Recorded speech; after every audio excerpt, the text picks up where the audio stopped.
from Island Sun Tarot, and this video is a VR to PaperMoon Tarot on the Great Border Debate. I really loved that video and I thought that it was a really great conversation and I wanted to keep it going. So I have some examples here from my collection that I wanted to share discussing some of the borders. And what's interesting, when I started thinking about my collection, there are some decks that have some really hideous borders by my standards now, but I still love them. And I think when I got the decks, or a couple of them, I didn't know any better and I just kind of went with it, but now I love them so much, I wouldn't change it. Anyways, let's dive right in. So I picked a couple of examples because for some of these, they're different through the majors and the courts. So I have a couple examples, but first, before we get too deep, I just wanted to talk about the Animal Totem Tarot. This is my all-time favorite deck, total soul deck. I know that has nothing to do with the fact that it's borderless, because even if this had a big fat border, I would still love it. But I wanted to show these two as examples of sort of my favorite kind of situation with the borderless. I like this small sort of banner down at the bottom. It's unobtrusive and, goes well with throughout the deck. And then I chose, as you can see here, a major. So we have the Roman numerals and the name fits just perfect. And then here we have a minor where it is actually spelled out, 3 of Cups, and it fits lovely. So super gorgeous example of borderless with a nice banner down at the bottom. I know that's kind of beside the point of the great border debate, but I just wanted to share that just so you all could see sort of what my favorite is. And then just before I get too far, so this is published by Llewellyn, and we have a few others by them, so we'll just kind of see how it goes, okay? All right, next I have the Spirit Song Tarot. So the artwork for this is super busy. And for me, I think that it needs this little border to kind of hold all that in.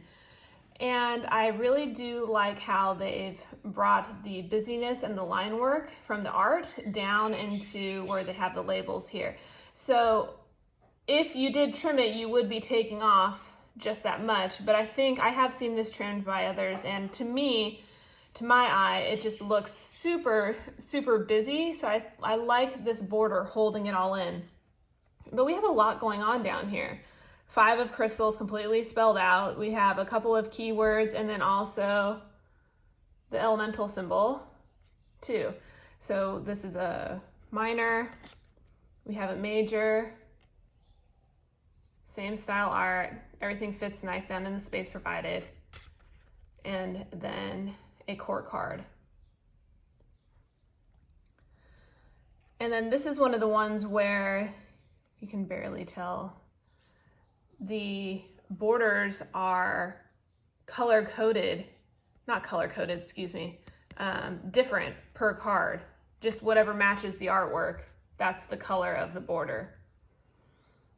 So I actually don't really, mind that too much. For me, I like this border for this deck because it's so busy.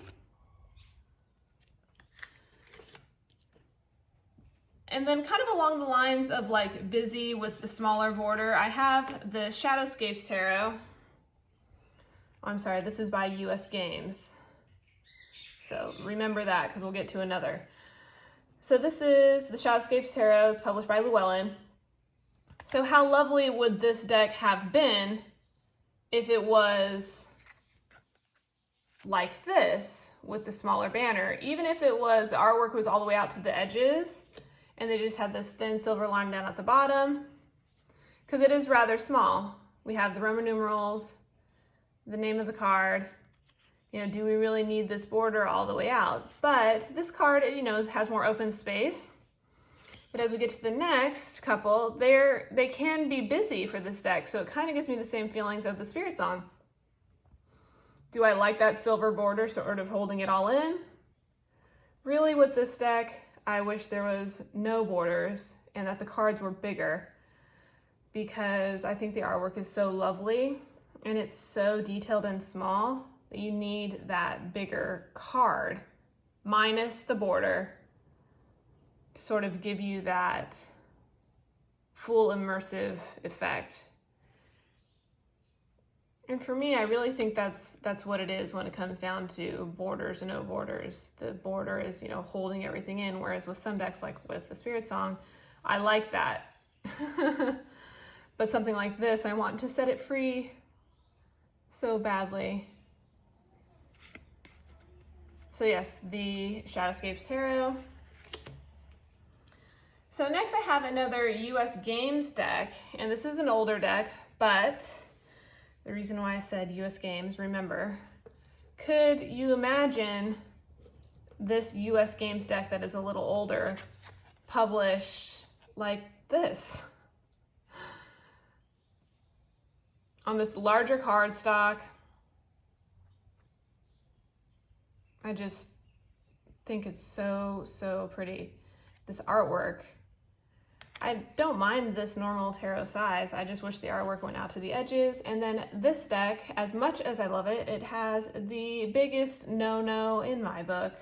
Just my opinion. Let's look in real close as if you really need to. The copyright on every single card down there in the corner.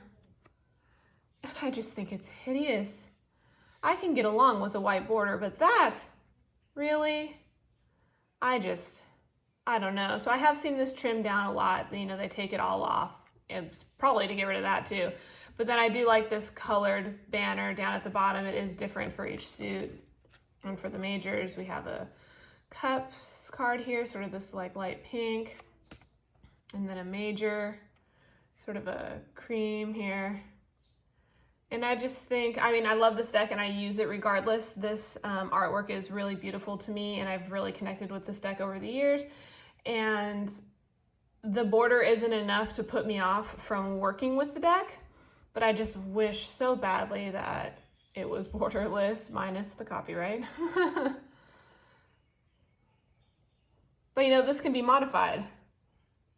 I don't trust myself to modify it. Okay, next I have the Brady Tarot. This is independently published. So this one is interesting because this is the second edition. So the first edition had a white border and then the black, and then it also has this. These ones are sort of color coded. The majors have any color, but all the minors. So here we have feathers. All the feathers are this red sort of triangular pattern. So when this first came out and I was seeing the first edition, I was like, oh gosh, there's like 5 borders. Okay, really just 3. So it had a white thick border, the black, and then the colored border. And then even the artwork is still smaller within. Even though it does kind of overlap in some sections here, you know, it comes over. We really do have the black, the colored artistic border, and then black again. Could you imagine having, you know, the white then again on the outside? Oh gosh. So I waited. I'm glad that I waited because I really do appreciate the way that it is formatted here, but that's still a lot. That's still a lot. And for this deck, I wondered if it had anything to do with the fact that these are all individual carvings, so maybe the size. But really, how hard could it have been to just make it completely borderless? Because all of the, well, here you're counting the horns, and then there's 6s there, and then it's giving you like this guide word. It's all in the card. It doesn't need a banner. It doesn't need a little slice down at the bottom. Everything's within it. So it could have been borderless so easily, but then on cards like this, you can see where the tail here sort of overlaps the border. So on some of the cards in this deck, the artwork comes past this inner square out onto the borders, which I think is interesting. Here's another one that's completely contained within the border. So just a good example how this one could have been completely borderless with no banner because of the way the artwork is done with the words, the numbers, all contained within. But throughout the deck, you do have these funny little cards where there's, you know, one little thing sticking out over the edge, which is interesting to me. So the Brady Tarot, this is the second edition. Okay, next, so this deck is, I love it so much, and it's the Dreams of Gaia Tarot. It's published by Blue Angel. It's by Raven Phelan. So this has been re-released in like a pocket size, and to me it really, I don't have it, but I have watched a couple of comparisons, and to me it literally just looks like they cut everything off and this is it. So here we do have sort of a little filigree design on the edge with the large box. We have the large black border all the way around, and then a thin gold line framing the artwork. So for here I brought a major. You see the Roman numerals, the name. Here we have a court card, same size box, same filigree, the black then the gold, but here we have the Roman numeral and the entire title, King of Earth, and then also the elemental symbol at the bottom. So that's a large box that they're fitting a lot into. Whereas here, same size box, a lot less within. And then we have a minor. So for the minor, it just gives you the Roman numeral, the elemental symbol, and you still have this filigree on either side, but the box has been chopped down. So I love this deck and I have used it so much. I think that's the only thing holding me back from getting the other. But thinking about getting these cards together and thinking about having a discussion on the borders, I really thought, gosh, I think I want to get the pocket size now, just to see, because these borders are so wide. There is so much card down here at the bottom. Look at that. That is a lot of wasted space. So yes, I believe from what I've seen on the pocket size, it is borderless and everything down here is contained within the picture.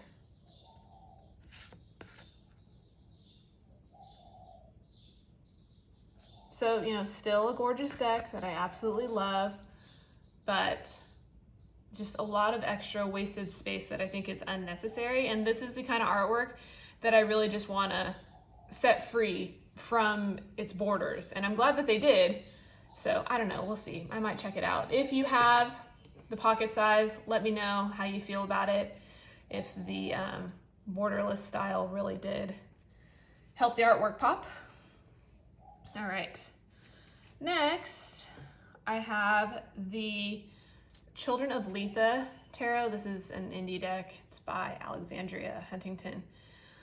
So this is kind of like the Brady Tarot, where we have this fixed circle for every single card, but on some, like with this one, the art goes outside of the circle. So you have the hand here, the antlers, a little bit of the foot down at the bottom. But let's take a look at everything else. So the card itself is black, the background is black. We have this thin gold border, the Roman numeral up at the top and a sort of small banner, and then another banner down at the bottom with the name. So here we have a major. Now for this minor, and I believe for, if not all, of the minors are contained within the oval. And then we have the same gold lines, the same boxes.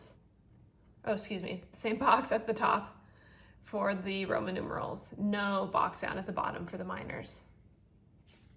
And then we get the bottom box back and we lose the top box for the court cards. Court cards are sort of like the majors in this deck in the sense that the artwork comes over the line of this set oval. So here we have this sort of Black Panther stepping out of the oval. Her leg is up. We have the toe in the knee here, and then these gorgeous flowers here are coming over. And then the skinny border is actually on top of all of the other artwork. So if you see real close here. So I think that was an interesting choice. It would have been interesting if it had come over the border. So interesting choice on, design at first. I thought it was kind of strange, but I loved the artwork so much that I was like, you know what? I'm not going to let that hold me back from this deck. I'm glad that I didn't, but I could see how this could be off-putting to other readers, other, users, because again, with the same thing as the Dreams of Gaia, there's so much wasted space here. It's gorgeous. And the edges on this one are black, but I don't know. This is one of the ones that's kind of a question mark for me. It's like, I love it, I appreciate the artwork, but then when I started thinking about it, I was just like, that really is quite bad. So the fixed oval for this one, the all black card, and then this skinny border. And we interchange the boxes. So here's a major, we got a top and bottom box, minor, top box only, court, bottom box only. So that kind of exchanges its boxes. All right, so this next one is one that I love this deck. I've had it for a while and I got it right when it came out and I just love it so much. The borders never bothered me, but I had only been using a Radiant Rider-Waite Smith that just had the thin white border, and it was before all this, craving for the borderless, and really I didn't know any better. So when I got this deck, I thought that it was awesome because it was color coded. I know I only brought 3 cards, but the other 2 suits are red and then sort of a dark, a dark blue. And then the majors are this sort of purple color. So we'll just start with this one, I'm sorry. So this is the Fairy Tarot. It's published by Hay House. So for the majors, we have this little crescent shape at the top with the number, the name of the card, and then there is a description down at the bottom. But if you go to each card, the square of the artwork changes depending on the card.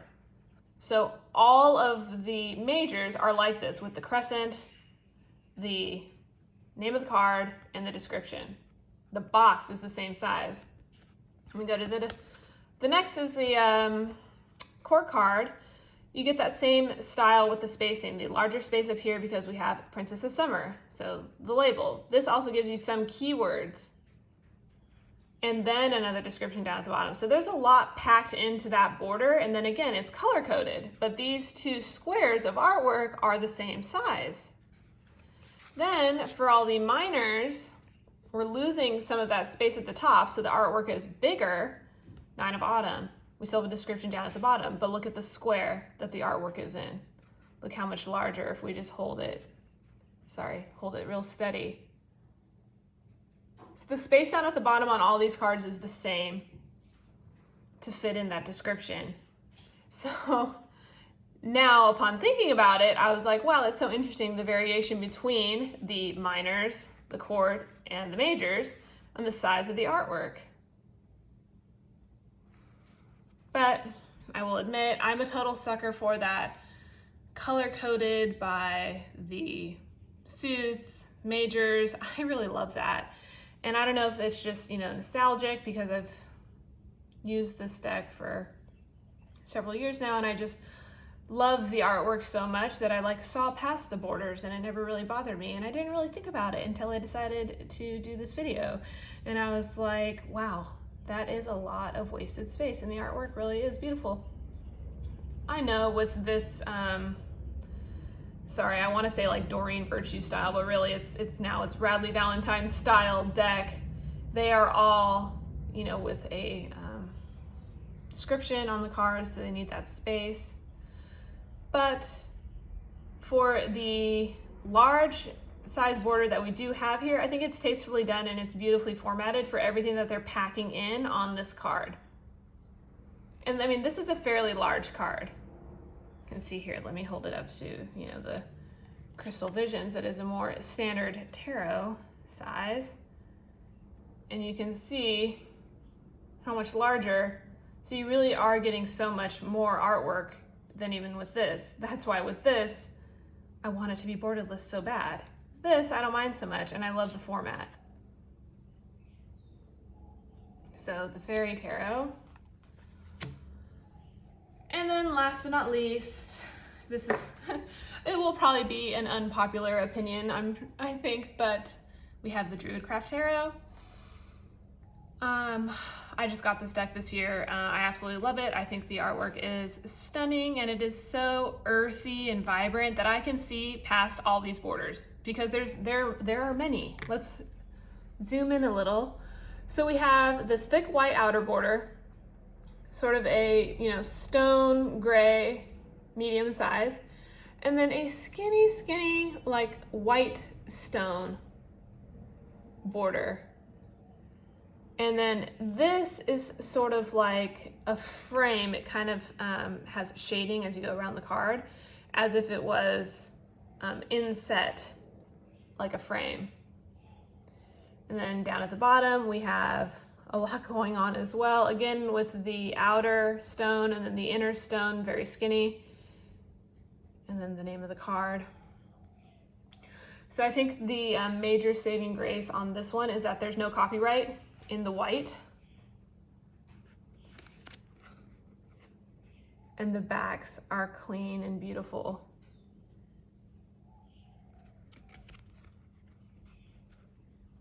So I've seen this trimmed many different ways. It is the same through the deck. I just brought examples to show. This is a major. We do have the Roman numerals, label. The same though. Each one is the same. It was like they copy pasted and put the artwork within and made sure the label was correct. Otherwise, all of the borders are the same. So at least there's that uniformity through the deck, but I could see why. These cards are huge. They're the biggest cards out of all these that I've shown. I have fairly large hands, and even this deck is still a bit of a struggle to shuffle. If I didn't love the artwork so much, the borders would bother me. But I love the artwork so much that I can see past it, which is funny because, you know, normally now when I get a deck, I look at it more, more carefully, really, and more discernment, thinking, oh gee, that's a big border. I don't know if I'll like reading with it. But that's because the artwork doesn't speak to me as loudly as this artwork does. So it's interesting how I'm willing to look past some of these hideous borders to use these decks because I love the artwork so much.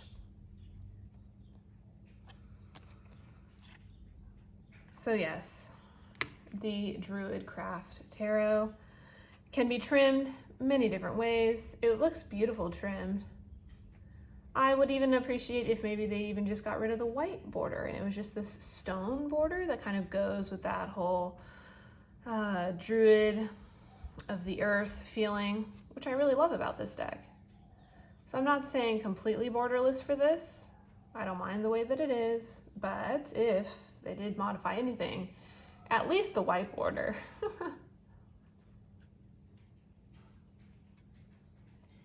So there we have it. Some of my examples for my collection obviously it's in my collection, so I was willing to look past the border on it to use the deck. And what's interesting is some of these, especially like the Fairy Tarot and then the Children of Litha, it's so ornate and so different that I can't imagine it being like this, even though I guess technically I wish most of these decks were like this because this is my favorite. Especially the Shadowscapes, Crystal Visions, but these ones, I couldn't picture it like this. So, just some thoughts on the subject. I wanted to keep the conversation going. I would love to hear anybody's comments in the section below about any of these decks or decks that you have in your collection that you looked past the borders and still love the deck, or maybe something that you modified because you couldn't get over the borders. I'd love to hear it. And if you feel like it, do a VR. Let's keep the conversation going. This is a fun one. So thank you so much for watching, and thank you so much to PaperMoon Tarot for the wonderful idea and getting the conversation started. Thanks, guys. Bye.